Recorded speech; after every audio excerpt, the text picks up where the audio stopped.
Why was she the only one not speaking when the room fell silent? The briefing tent hummed with low voices and rustling maps, but she stayed at the edge of the table, arms folded, eyes fixed on the grainy satellite image projected against canvas. Everyone else leaned in. Everyone else mattered. At least that's how it always felt. They called her an ammo mule, not to her face, mostly. She was small, quiet, the one who carried what others fired, the one who refilled magazines and counted rounds while the operators planned glory. She had learned to make herself useful without being visible. It was safer that way, easier to survive. But something about the map twisted her stomach. The compound looked too clean, the approach too simple, and the ridge lines too perfect. She almost spoke up, almost. Then the commander dismissed them, and the team stood, laughter breaking the tension as gear was checked and weapons were slung. She stepped aside, doing what she always did, helping, adjusting straps, handing out ammo like a shadow that knew its place. Still, the feeling wouldn't leave. She watched them move out through the dust, watched the silhouettes disappear into heat shimmer, and for the first time since deployment, she felt useless. The radio crackled an hour later. Not loud, not panicked, just tight. Contact, high ground, North Ridge. Her breath caught. There was no overwatch. The designated sniper had been pulled days earlier. Everyone knew that. Everyone accepted the risk. Everyone except her. She looked at the rifle case by the wall. And then she was moving. Not running, not dramatic, just moving with the calm urgency that comes when instinct overrides permission. Fingers unlocked the case. The weight of the rifle settled into her hands like memory. Someone called her name behind her. She didn't answer. The climb burned her lungs. Rocks scraped skin. Sweat blurred her vision. But when she reached the outcropping and dropped prone, the world narrowed into glass and breath. Through the scope she saw them. Pinned, exposed, trapped low while death spoke from above. Her hands trembled. She wasn't supposed to be here. She wasn't supposed to decide this. But the radio crackled again, closer now, strained. One man hit. That did it. She keyed the mic. Her voice surprised her, steady, clear. I have eyes I can engage. Silence. Then disbelief. Then finally, permission wrapped in desperation. She exhaled. And became something else. What does it feel like to pull a trigger, knowing someone will never stand again? No one prepares you for that weight. Training teaches mechanics, breathing, wind, math. What it doesn't teach is the quiet after, the moment where the world doesn't end but someone's does. Her first shot broke clean. She didn't celebrate, didn't think. She cycled the bolt and shifted focus, the way her grandfather taught her, one problem at a time. The second target dropped moments later. Her heart hammered now. Fear tried to claw its way in, whispering that this was too much, too fast, too real. She forced it down. Fear was a luxury. The third shooter was different. Disciplined, smart, dangerous. He started hunting her. Rounds snapped overhead, fragments stinging her cheek as stone exploded beside her. She rolled, repositioned, dirt in her mouth, pulse roaring in her ears. The radio filled with urgency. Whatever you're doing, do it now. She saw the pattern, saw the choke point, and understood the risk. To stop him, she'd have to be seen. She warned them, they argued, then trusted her anyway. She fired not to kill but to lie. The bait worked. As suppressive fire erupted below, she moved, lungs burning, every second stretched thin. She dropped into the new position just as he entered the gap. For one breath, everything aligned. The shot hit, but not enough. He kept moving. She fired again. This time the world stilled. She stayed prone long after the radio filled with relief, long after the team moved, long after the danger passed. Her hands shook now, uncontrollably. She pressed her forehead into the dirt and let it happen. She had saved them, and she had crossed a line she could never uncross. Why did praise feel heavier than the rifle ever had? The debrief was quiet, respectful, different. They looked at her now, not as the ammo mule, not as the extra body, but as the reason men were alive. She struggled with that. 3 lives taken, 2 saved. The math didn't balance the way people pretended it did. When they offered her a new path, training, a role, a future, she didn't answer right away. She thought about the ridge, about the way fear had sharpened into clarity, about how calm she'd been when it mattered most, and about how broken she felt afterward. That night she wrote a letter she never mailed. She didn't ask for advice. She already knew the answer. She asked for strength. What breaks a person isn't the training, it's the waiting to see if you're enough. Sniper school stripped her down. Sleep deprivation, failure, pressure, isolation. Others washed out, some quit, some cracked. She endured. Not because she was fearless, but because she understood silence, understood patience, understood being overlooked.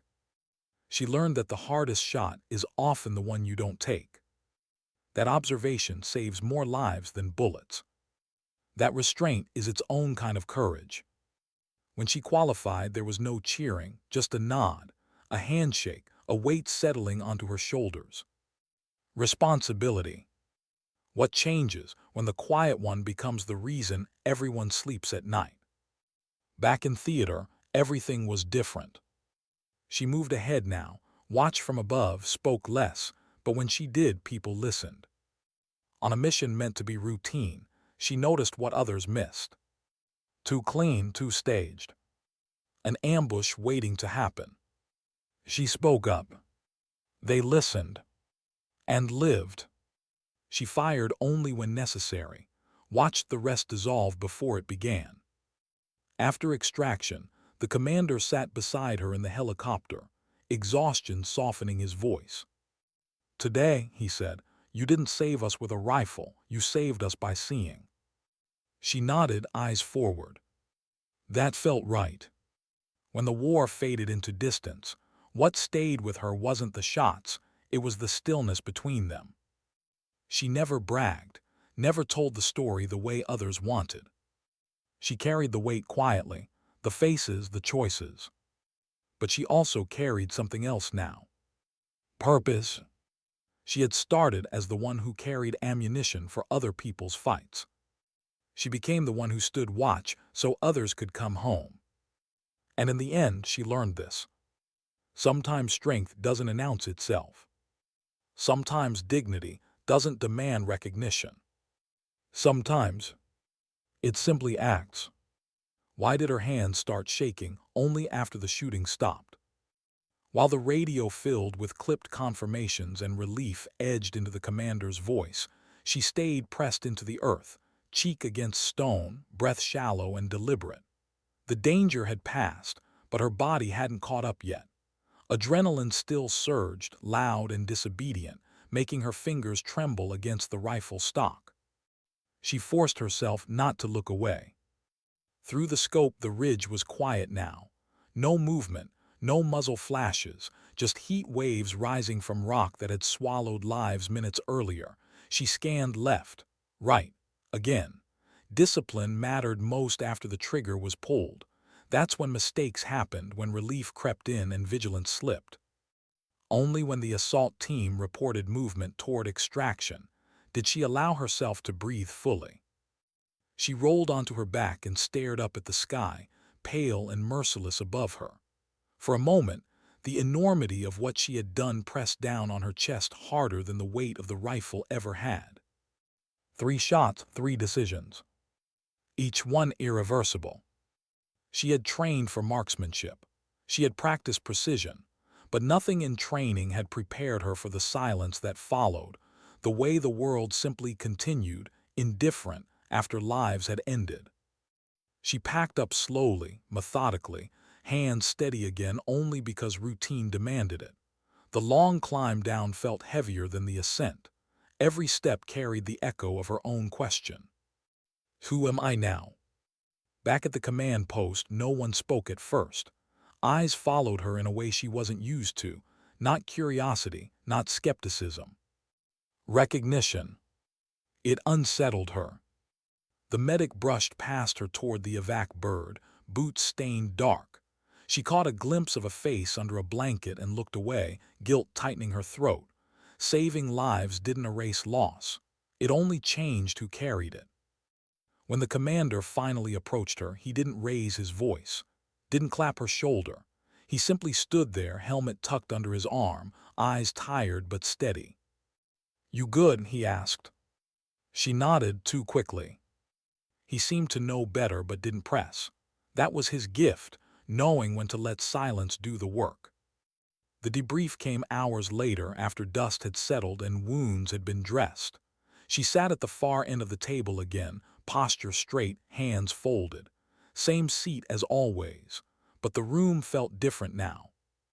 They replayed the engagement in careful detail. Maps, timelines, decisions.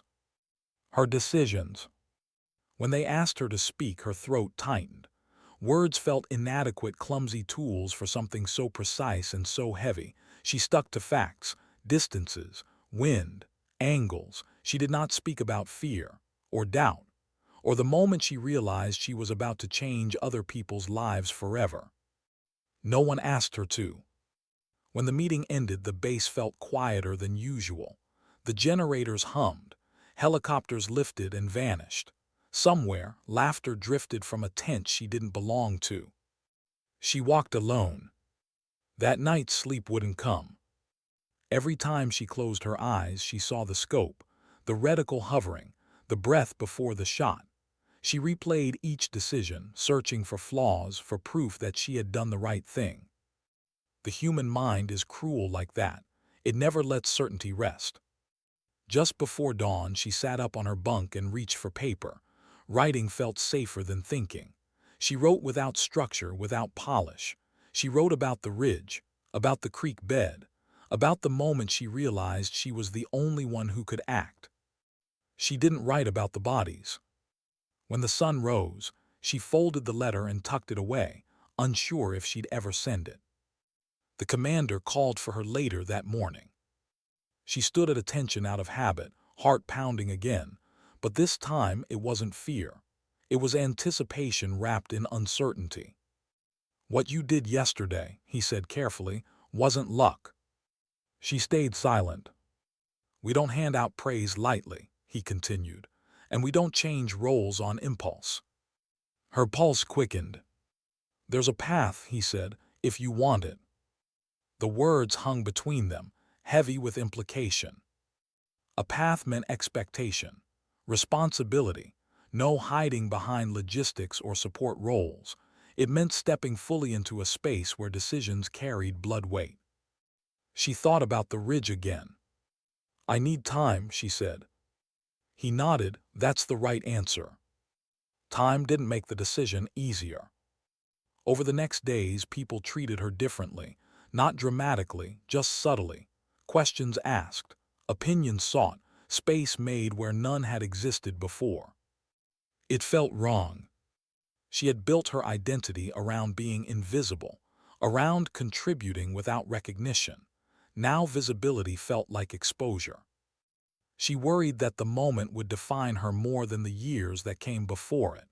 That one engagement would erase the quieter strengths she had cultivated, the patience, the observation, the restraint. She worried, too, about what it would mean to do it again. Because one truth had become impossible to ignore. When it mattered most, she hadn't hesitated.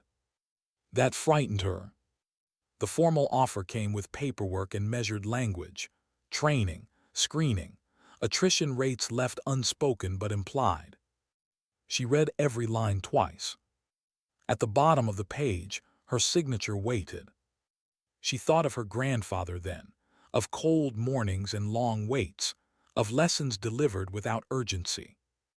"The shot," he used to say, "is the last thing you worry about."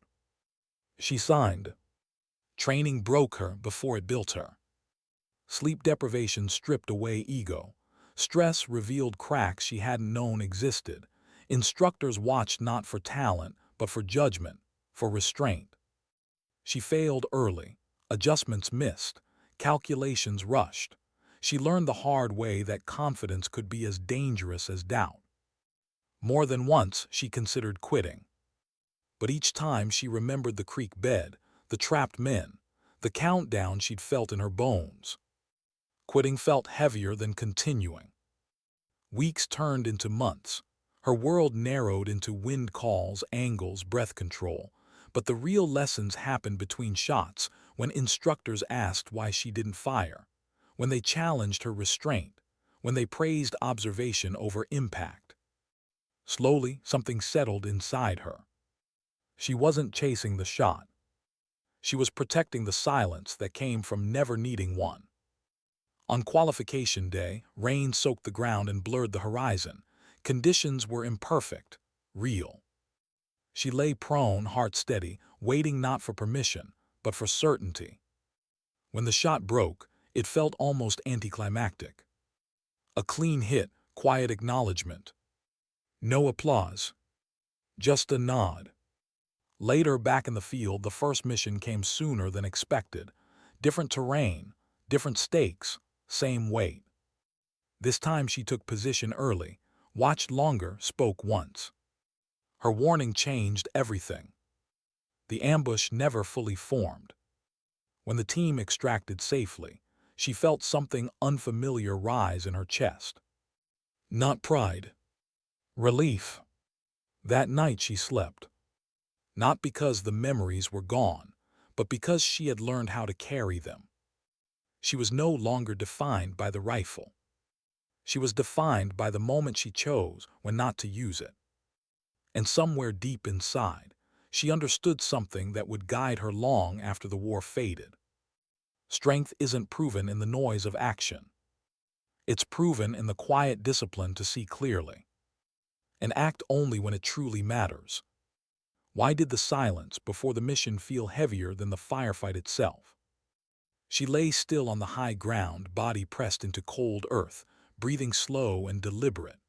Night wrapped the valley in a deep, uneasy quiet, broken only by the distant hum of insects and the faint murmur of radio traffic in her earpiece.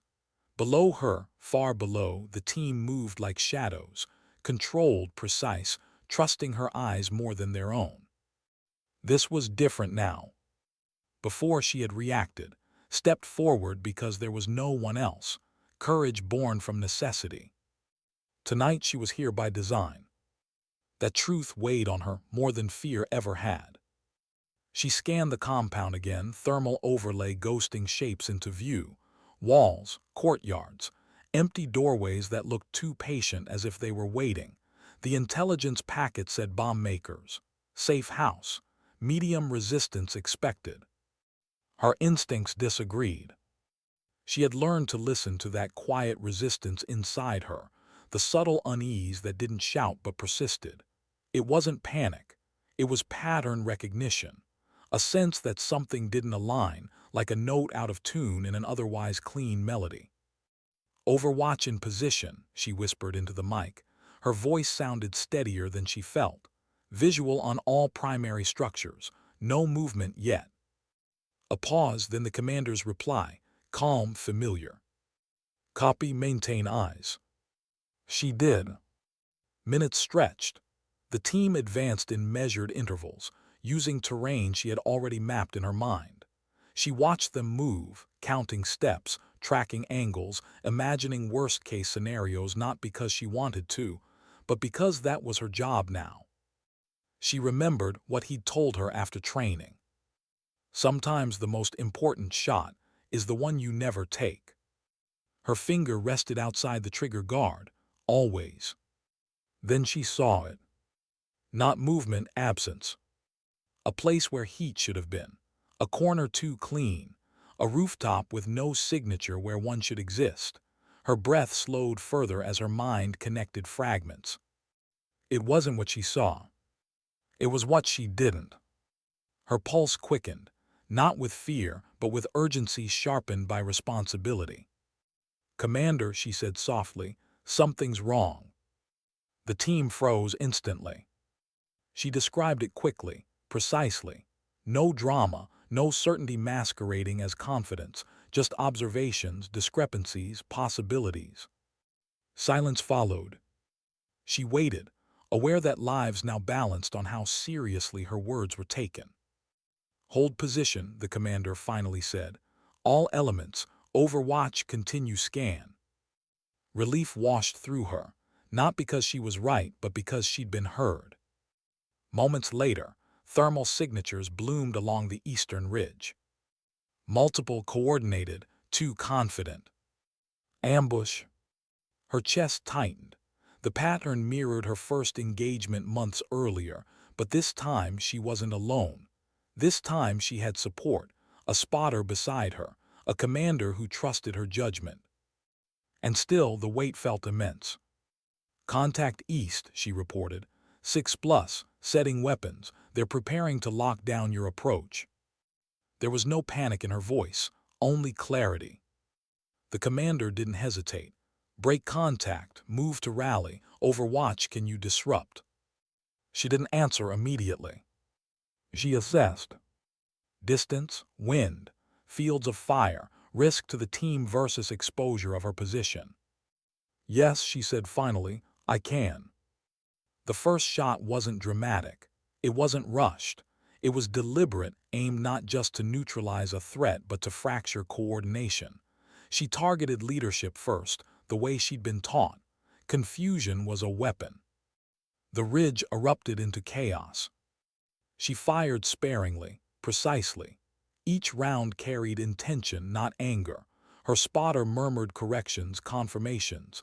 Together they functioned like a single mind. Below, the team moved. And lived. When it was over, the silence returned, but it felt different now. Earned, protective. Back at base, no one congratulated her loudly. No stories were told. The mission would be written up as a successful extraction, ambush avoided. That was enough. Still, later that night, she sat alone outside her quarters, helmet beside her, staring at a sky indifferent to human conflict. The stars were sharp and distant, unmoved by courage or failure. She felt hollow. Not broken, just quiet in a way that begged to be understood. She had prevented deaths tonight, possibly many. And yet there was no rush, no triumph. Only a deep awareness of how fragile everything was. A fellow operator passed by, paused, then sat beside her without asking. "You okay?" he asked. She considered the question. "I think so," she said, "just thinking." He nodded, understanding more than she expected. "That doesn't stop, you know." She glanced at him. "The thinking," he clarified. "If it ever does, that's when you should worry." She absorbed that. Over the following weeks, missions blurred together, some kinetic, some quiet. On most, she never fired a shot. She watched, listened, intervened early. Each time the team came home. Each time the weight grew. She began to understand something few talked about, the loneliness of Overwatch. Being present but distant, essential but separate, carrying knowledge others never fully shared. She heard everything, saw everything, and said only what mattered. One mission changed her in a way she hadn't expected. A village, daylight, children in the open, intelligence uncertain. She spotted a potential shooter long before anyone else did. The angle was there, the risk undeniable. Her crosshairs settled. But something stopped her. A pause, a child stepped into frame, then another. The man hesitated. So did she. She lowered the rifle. Moments later, the team rerouted. The threat dissolved without blood. Afterward, her hands shook worse than after any firefight. Because restraint had almost cost lives. Or saved them. She didn't know which. That night she couldn't sleep. She questioned herself relentlessly. Was hesitation weakness or judgment? Had she grown too cautious or finally wise? There were no instructors now, no exams, no one to tell her if she had passed or failed. Only consequences. She sought out the commander the next morning.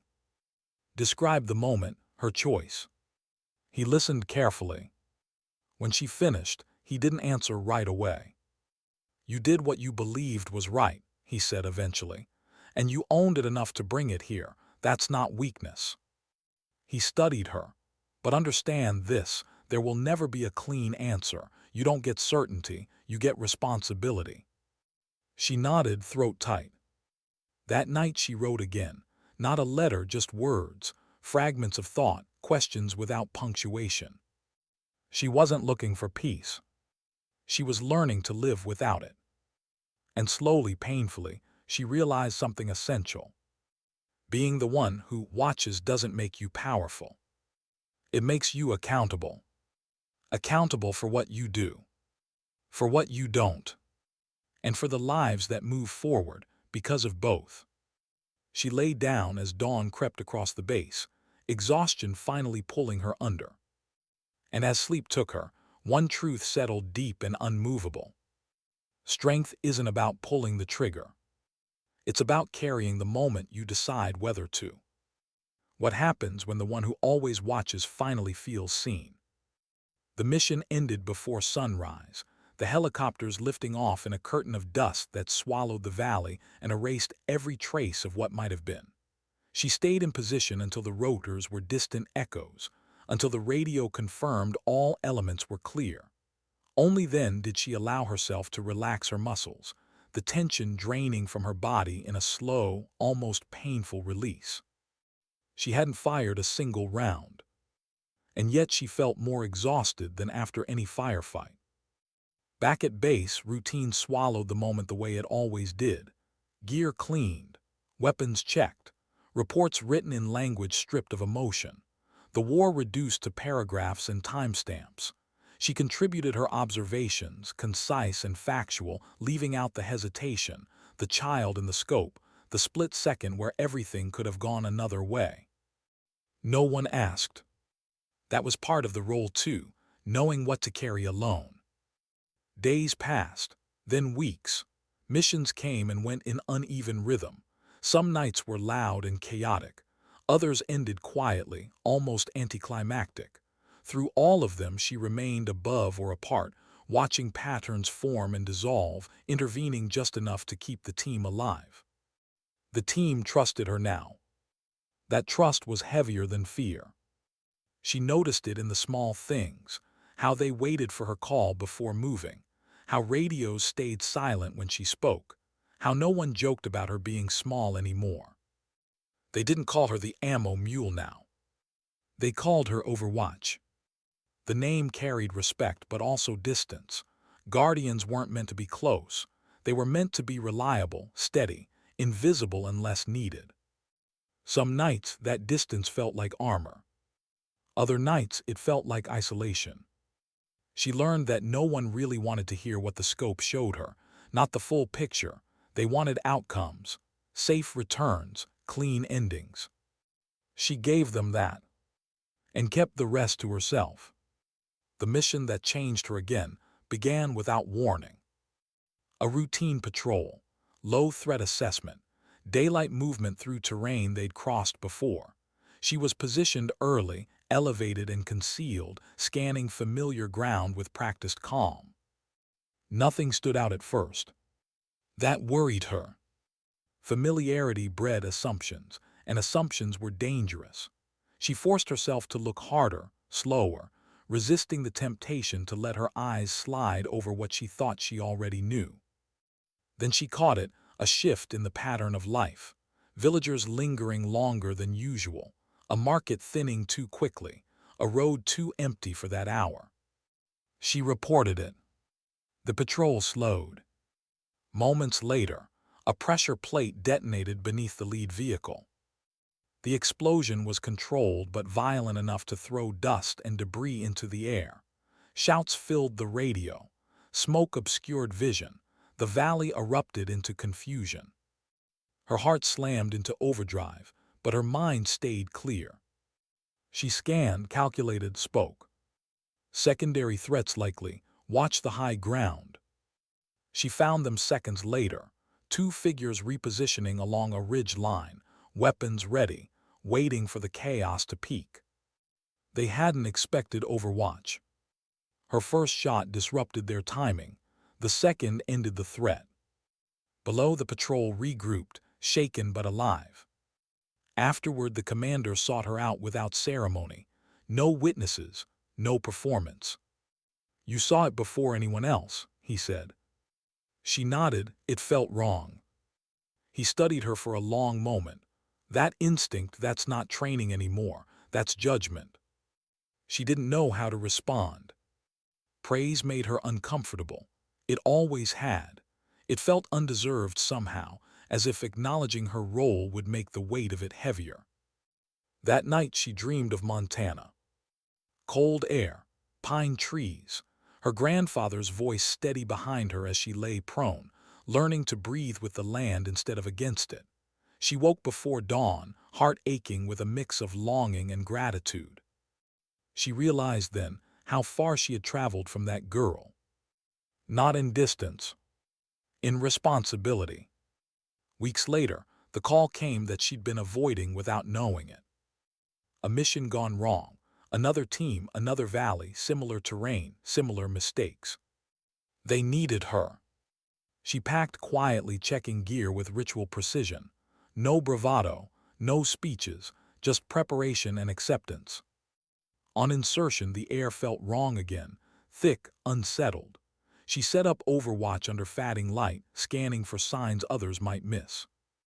The team below was pinned quickly, not ambushed but pressured. Harassment fire designed to exhaust, confuse, draw mistakes. She saw the shooters, knew the angles, calculated solutions. And hesitated. Not because she doubted the shot, but because she saw more. The shooters weren't the real threat. They were bait, drawing attention away from a secondary element moving wide. She reported it. The team adjusted just in time. The fight ended with minimal engagement, no casualties. After extraction, she stayed behind longer than necessary, staring at the empty ridge through her scope.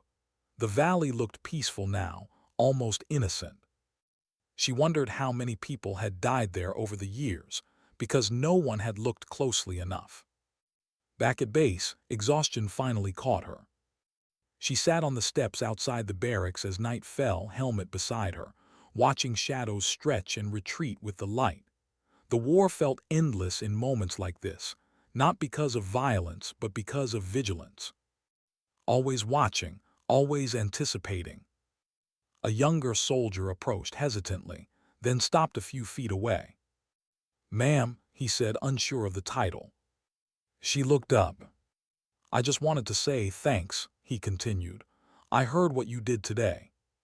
She studied his face, nervous, earnest, too young to be carrying the weight he already was.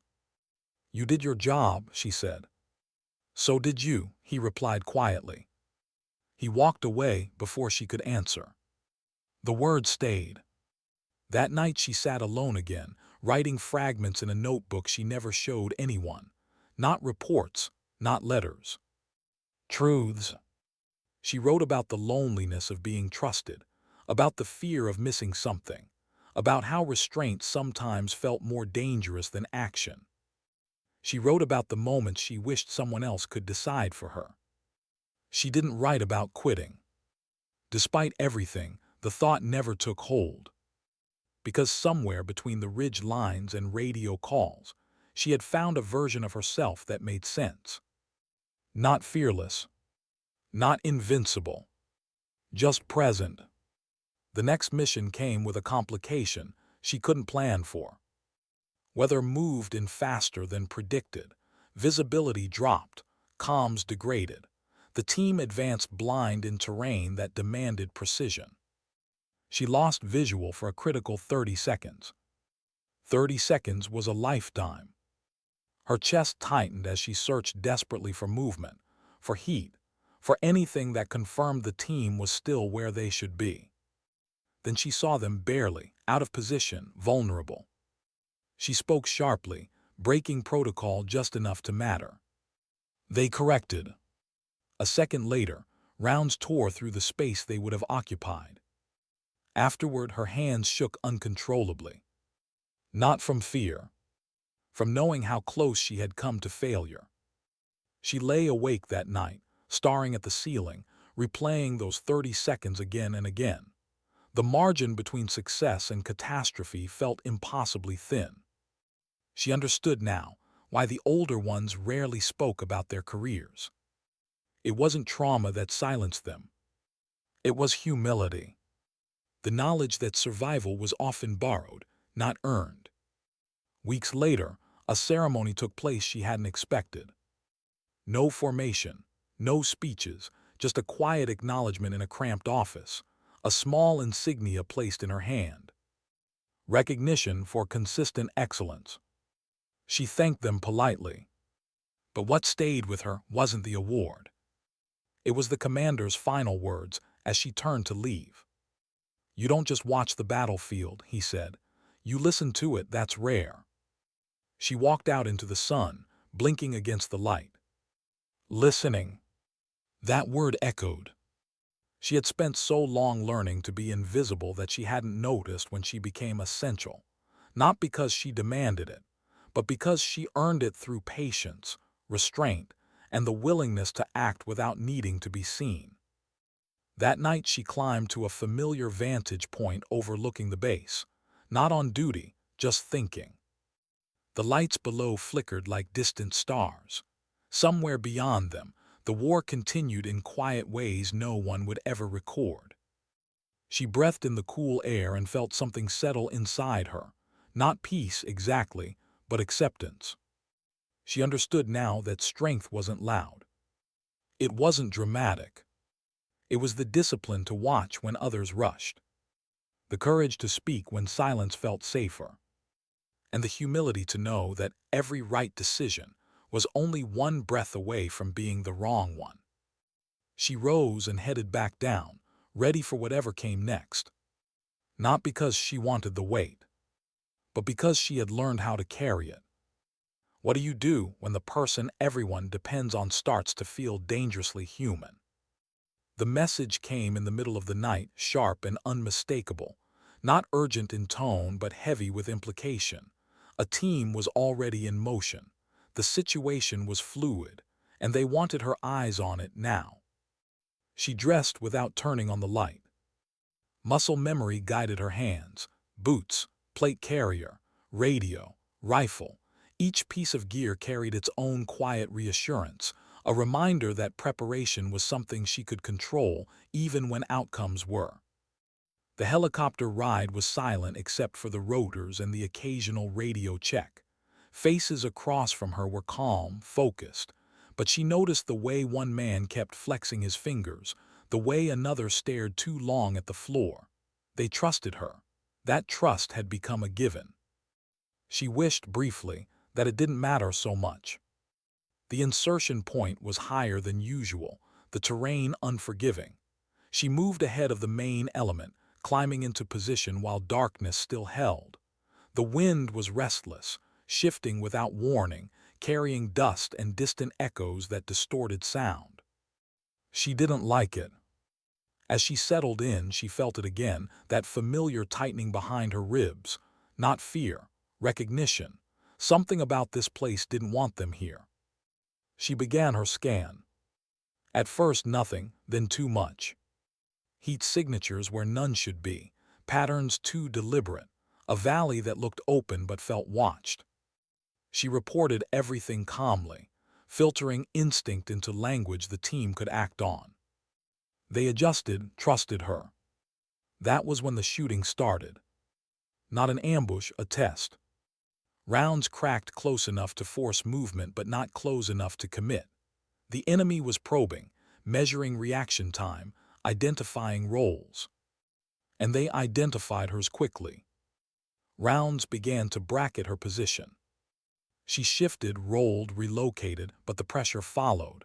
The enemy wasn't trying to kill her outright. They were trying to fix her in place, keep her busy. Keep her blind. Below, the team advanced under growing fire, the radio filled with clipped updates. The situation tightened like a knot pulled too far. She saw the real threat forming, a flanking element moving through dead ground, invisible to everyone but her. She keyed the mic. Break left now. No explanation, no justification. They obeyed. Seconds later, the kill zone erupted where they would have been. Her breath came fast now. The wind shifted again. Her spotter murmured updates she barely heard. She had to act. She engaged not with fury but with economy. One shot to disrupt, another to collapse momentum. Each pull of the trigger felt heavier than the last, not because of doubt, but because of clarity. She knew exactly what she was doing. That terrified her. The fight ended abruptly, as these things often did. The enemy disengaged when surprise failed. The team regrouped, shaken but alive. Extraction came slower than planned. She stayed on overwatch long after her body begged for rest. Muscles cramped, eyes burned, she didn't move. Not yet. Only when the last helicopter lifted did she allow herself to sink back, heart pounding hard enough to hurt. Her hands wouldn't stop shaking. Not from adrenaline. From something else. Back at base, she skipped the debrief. No one questioned it. She sat alone in her quarters, helmet still on the floor where she'd dropped it, staring at her hands like they belonged to someone else. They were steady now, calm, capable. Too capable.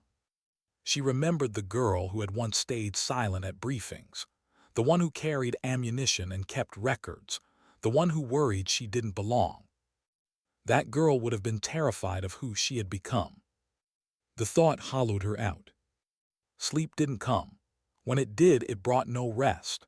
Dreams bled into memories, shots echoing without context, faces without names, decisions replayed without resolution. In one dream, she missed something. The team died because of it. She woke gasping, heart racing, the echo of radio calls still ringing in her ears. The next morning, she requested a meeting. The commander listened as she spoke, halting at first, then with growing urgency. She didn't dramatize, she didn't ask for reassignment, she just told the truth. "I'm afraid of how easy it's becoming," she said quietly. "I don't feel hesitation the way I used to." He didn't interrupt. "When I first picked up that rifle," she continued, "every shot felt like a moral debate. Now it feels procedural." She looked at him then, really looked. "I don't want to lose whatever kept me human." The room stayed silent for a long moment. Finally, he leaned back, exhaling slowly. "You think you're the first one to say that?" he asked gently. She didn't answer. "Competence doesn't erase conscience," he continued, "but exhaustion can numb it.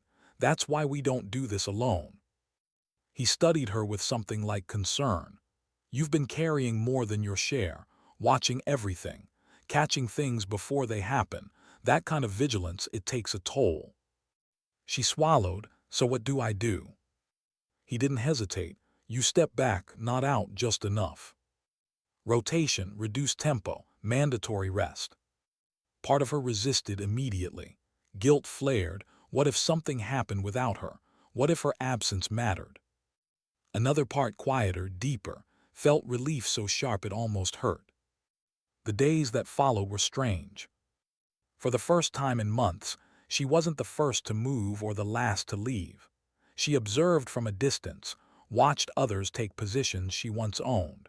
She listened to radios without speaking. It felt wrong.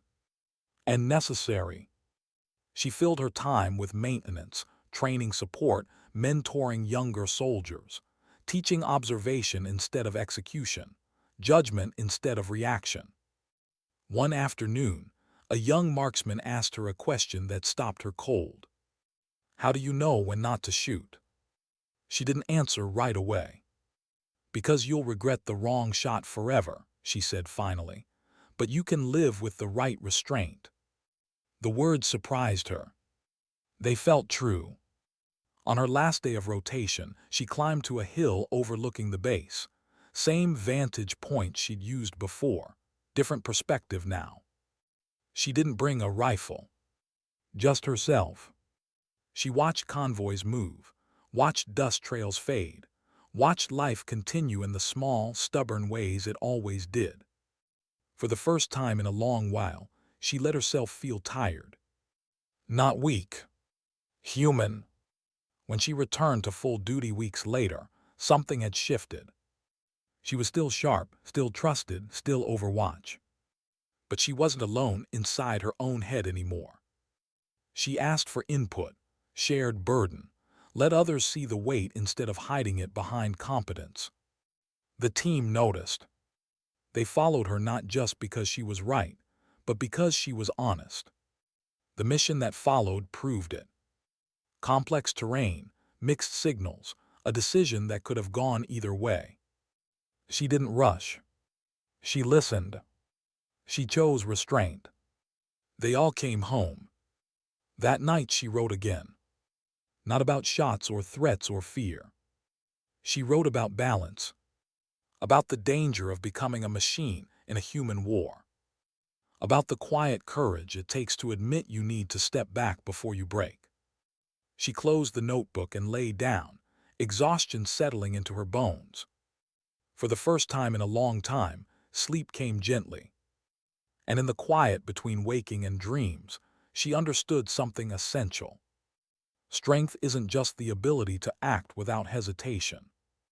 It's the wisdom to pause before the part of you that feels becomes something you can no longer find.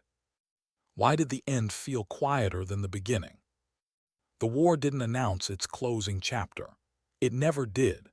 It just loosened its grip mission by mission, night by night, until one day the calendar said her deployment was ending and she realized she had survived something that never truly left. Her final mission came without drama. No last stand. No desperate radio calls. No shots fired. She lay on overwatch as dawn crept in, the sky bleeding from black into gray, then into a pale, fragile blue. Below her, the team moved smoothly, confidently, almost comfortably. The operation unfolded the way planners hoped all missions would, controlled, quiet, precise. She watched, she listened, she said little. And that somehow felt like the most honest ending possible. As extraction lifted the team away, she remained in position a few minutes longer than required, not because she was needed, but because she wasn't ready to let go yet. The valley below looked almost peaceful in the early light. It was dangerous how beautiful it could seem when no one was shooting. She knew better. When she finally stood, her joints protested, reminding her of the miles, the nights, the stillness that had shaped her body into something harder than it used to be. She slung the rifle over her shoulder one last time in this place and began the descent. No one applauded when they returned to base. They never did. Gear was turned in, weapons cleared, paperwork signed. The war reduced again to forms and checklists. She moved through it all with a calm she hadn't always possessed, aware that this version of herself had been forged slowly, quietly, by choices more than by battles. That evening the team gathered informally. No speeches, just food eaten standing up, laughter that came easier now, stories that skipped the worst parts without anyone needing to explain why. Someone raised a cup in her direction. "To Overwatch," they said simply. She nodded, didn't smile much. Because she knew what they meant and what they didn't. Later, alone in her quarters, she began packing. Each item carried memory, dust embedded in fabric, scratches on metal, a notebook worn soft at the edges from being handled in moments when sleep refused to come. She paused over that notebook, flipped through pages filled with fragments, doubts, observations, questions with no answers. It wasn't a record of war. It was a record of becoming. She closed it and set it aside. That night she dreamed, not of gunfire or valleys or radio calls, but of silence. Wide, open silence. The kind that doesn't threaten, the kind that heals. When she woke, she felt something unfamiliar. Lightness. The flight home was long and uneventful. She watched clouds pass beneath her, thinking about how many times she had watched terrain the same way, searching for danger, reading shadows, calculating distance. Now there was nothing to calculate. That unsettled her more than she expected. At home, life moved too fast and too slow at the same time. Conversations felt loud. Crowds felt unpredictable. She caught herself scanning rooftops without realizing it, listening for patterns in noise that didn't matter anymore. She didn't talk much about the war. People asked anyway. She learned to answer without answering, to describe the work without describing the weight, to say, "We did our jobs," and let that be enough. Some nights she woke before dawn, heart racing, certain she had missed something. That someone needed her eyes, her warning, her voice. Those nights were the hardest. On one of them she took out the rifle case, not to open it, but just to rest her hand on the worn handle. A reminder of what she had carried and what she had laid down. Weeks later, she received a message from a younger soldier she had mentored. Short, direct. "Use what you taught me. It worked, team's good." She stared at the screen for a long time. Then she smiled. She began teaching after that. Not full-time, not officially at first, just sharing lessons where she could, observation, patience, restraint, the things that didn't look impressive on paper but saved lives when it counted. She emphasized the part no one liked to hear. That being good at this work doesn't make you right. That certainty is dangerous. That the moment you stop questioning yourself is the moment you become reckless. Some listened. Some didn't. She understood both. One afternoon, while walking alone, she passed a group of recruits gathered around a firing range. Laughter carried on the air, sharp and unburdened. For a moment she saw herself among them, not the woman she had been, but the one she used to be. Unsure, overlooked, quiet. She didn't interrupt. She didn't need to. That night she sat outside under an open sky, stars scattered freely above her. No helmet, no radio, no scope narrowing the world. Just space. She thought about the first day, about being ignored at the table, about carrying weight no one noticed, about the moment she stepped forward not because she was brave, but because she was necessary. She thought about everything that followed. The shots she took. The shots she didn't. The moments where hesitation saved lives, and the moments where action did. And she understood, finally, what tied it all together. It was never about becoming something more. It was about becoming honest with who she already was. She had never needed permission to matter. She had only needed the courage to act when silence demanded it. As time passed, the sharp edges softened. The memories didn't fade, but they settled like dust after a long movement. She learned how to live alongside them without being pulled backward. She learned that watching didn't have to mean guarding forever. That sometimes letting go was its own form of overwatch. Years later, when someone asked her what it felt like to be the one everyone depended on, she answered without thinking. "It felt heavy," she said, "and necessary and temporary." They looked confused. She clarified, "No one is meant to carry that weight forever. You do it when it's your turn. Then you make sure someone else is ready." She stood and walked away, leaving the question behind. Because some answers aren't meant to linger. They're meant to pass on. And if there was one truth she carried with her now, one truth forged quietly, without ceremony, it was this. Strength isn't loud. It isn't recognized in the moment. And it isn't defined by rank, size, or title. Sometimes, strength is the person no one notices. Until the moment they act. And when they do, they don't demand to be remembered. They simply make sure others survive. Sometimes dignity doesn't speak. It simply acts.